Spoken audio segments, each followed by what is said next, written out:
كبده معانا جملي. والكبده الجملي ما تحلاش الا بالطشه الجميله بتاعتها. دي الطشه الجملي. السلام عليكم ورحمه الله وبركاته. النهارده ان شاء الله معانا فيديو جديد. زي ما انتم عارفين الفيديو اللي فات كنا عاملين كبده اسكندراني. النهارده الفيديو معانا مختلف، معانا كبده جملي. قلنا نعمل برده الكبده الاسكندراني النهارده بالكبده الجملي بتاعتنا الجميله. ان شاء الله الكبده معانا في المصفى، نزلين الدم بتاعها كله معانا ان شاء الله. بعد ما الكبده ما تتصفى هنحطها في الطبق بتاعنا بتاع التتبيل. بسم الله.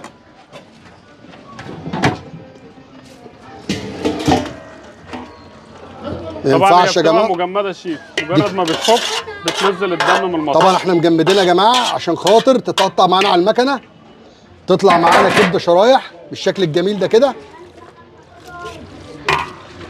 الكبده يا جماعه لازم افضل حاجه لها التقطيع في المكنه عشان ما تتبهدلش مننا كتير. معانا ما شاء الله التوابل بتاعنا، فلفل الوان، معانا كمون، معانا كزبره. دول الاساسيين يا جماعه في تتبيله الكبده، مع الثوم، ملح، ليضاني، الليمون. هننزل اول حاجه بالثوم، الملح عشان يعصر معانا الكبده كويس ما تشربش مننا زيت كتير. معانا الكزبره، ده الكمون، الليضاني، فلفل الالوان عشان يخلي معانا شكلها حلو. هو ملوش دور معانا في الكبده يا جماعه، بس بيخلي شكل الطبق وهو طالع شكله جميل.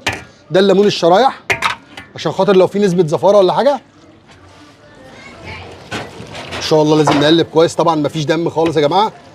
طبعا المكنه بتخلي التقطيع كله واحد. تقطيع كل واحد، ما ينفعش قطعه صغيره وقطعه كبيره يا استاذ علي. لازم يبقى التقطيع كله موحد عشان ما تتهريش معانا في السوا في الزيت. وكتر طبعا الكبده يا استاذ علي ما بتتمسك بالايد بتتزفر حتى لو هي مش زفره.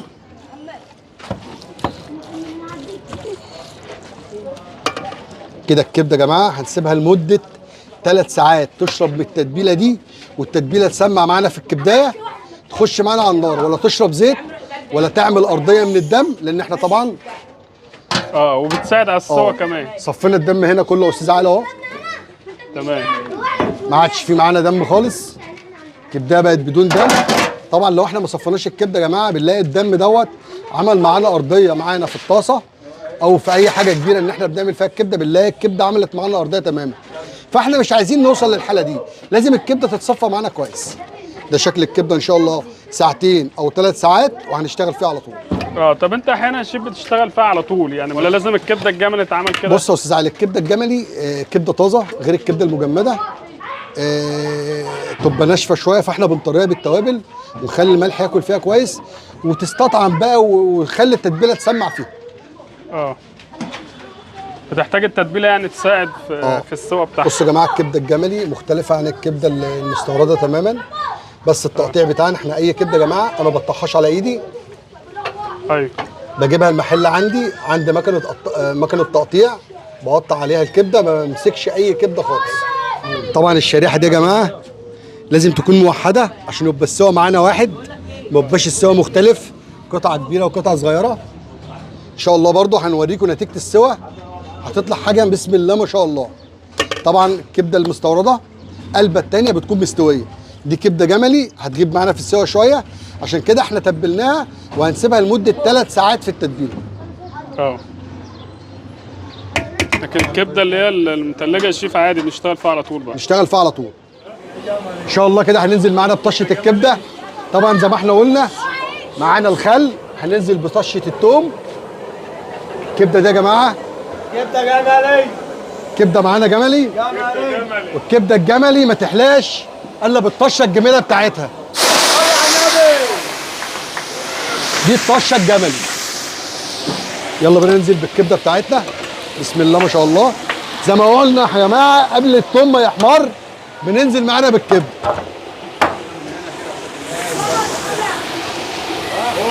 طبعا الكبده بتصفيها معانا كويس، مش هنلاقي معانا ارضيه يا جماعه. معانا في الكبده هتنزل معانا بالجمال ده. تقليبه الثانيه مش هنلاقي اجمل من الجمال ده كده. بسم الله ما شاء الله.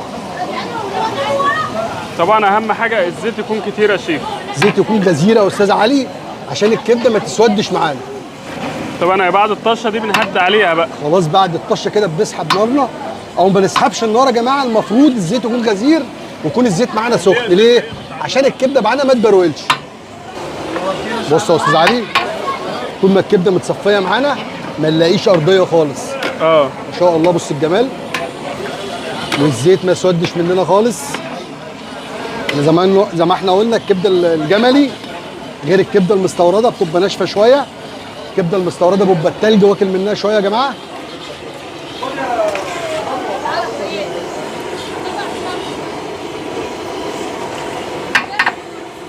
كمل سواها، تاخد الفلفل والخل.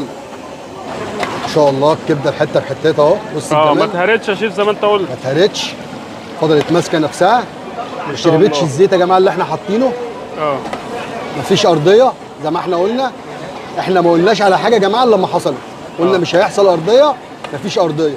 قلنا لازم نصفي الدم كويس، الزيت يكون غزير، طشه الكبده تكون معانا ممتازه. طبعا هي بتاخد وقت يا شيف الكبده الجمل على الكبده اسكندراني. الكبده الاسكندراني تاخد قلبه الثانيه استوت يا استاذ علي. لكن دي بتاخد برضو شويه سوا يعني كبار. كبده بلدي يعتبر برضه يا استاذ علي، معلش كبده جمل، اسمها جمل.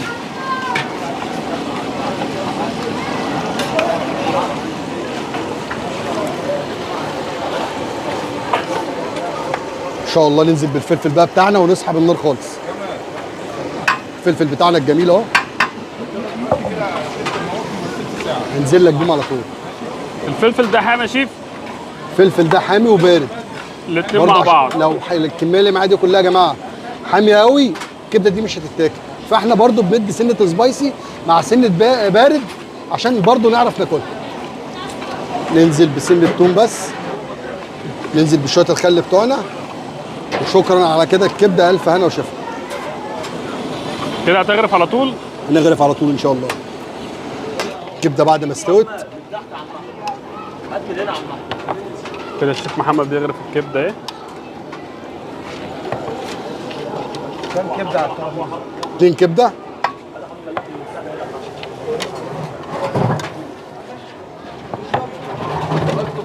الجنب عندك هنا كده محمد، احنا هنجيبه منه يبقى جنب طبعا ما شاء الله لونها فاتح يا شيف محمد. ما شاء الله الكبده الجملي مختلفه يا جماعه غير الكبده المستورده.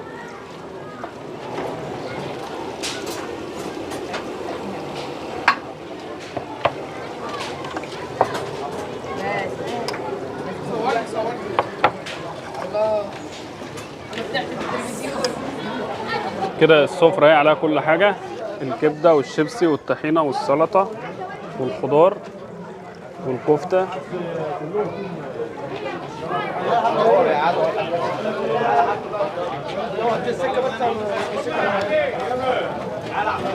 برضو هنا كده اهو.